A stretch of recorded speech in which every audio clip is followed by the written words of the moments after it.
এখানে জ্বালানি সংকট নিয়ে যেটা বলা হয়েছে, পত্রিকার নোটিশ পড়তে পারবেন না, আপনি মূল প্রশ্নটা করে ফেলেন।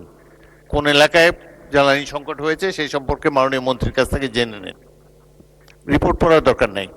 আচ্ছা, যেটা হলো যে আমাদের ইস্টার্ন রিফাইনিং এ যে এখন সংকট দেখা দিয়েছে তেলের সংকটের অভাবে, যেটা তথ্য অনুযায়ী আগামী এই মে মাসের মধ্যেই আমাদের সব ফাঁকা হয়ে যাবে। সেক্ষেত্রে মন্ত্রী মহোদয় কি বলবেন যে কবে নাগাদ আমাদের যথেষ্ট পরিমাণ এই ক্রুড তেল আসবে, যেটা 65,000 ঘাটতি এবং রানিং, যেটা আমরা প্রতিদিন দেখতে পাচ্ছি 1,80,000 দরকার, সেখানে মাত্র 72 ঘন্টা ময়েশ্চার লক সমৃদ্ধ লিলি বডি ওয়াশ শিয়া বাটারের গুডনেস স্কিন রিপেয়ার করে রাখে সফট ও গ্লোয়িং। 60 থেকে 65,000 আসতেছে, যেটা রাষ্ট্রের সারা দেশেরই তেল এবং সংকট দেখা দিচ্ছে। ওকে, ধন্যবাদ। এক্ষেত্রে উনি কিভাবে অ্যাড্রেস করবেন এবং ওনার তথ্যটার সাথে বর্তমান রিপোর্টের কোনো মিল নাই এবং ইন্ডিপেন্ডেন্ট রিপোর্ট অনুযায়ী বাংলাদেশ সবার আগে তেল সংকটের দেশ হিসাবে পড়বো, সেই জিনিসটা উনি কিভাবে অ্যাড্রেস করবেন?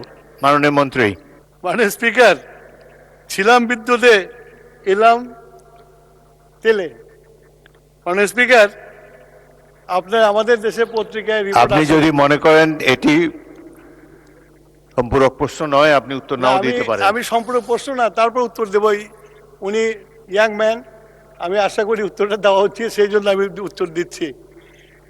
আমাদের রিফাইনারিতে তেল আছে এবং আমরা তেল ক্রুড কিনেছি, ক্রুড আসছে। ওনাকে মনে রাখতে হবে পৃথিবীতে একটা সমস্যা সৃষ্টি হয়েছে ইরান যুদ্ধকে কেন্দ্র করে।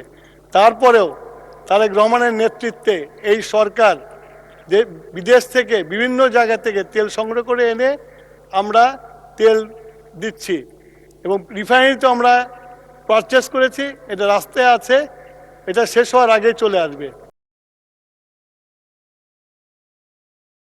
72 ঘন্টা ময়েশ্চার লক সমৃদ্ধ লিলি বডি ওয়াশ শিয়া বাটারের গুডনেস স্কিন রিপেয়ার করে রাখে সফট ও গ্লোয়িং।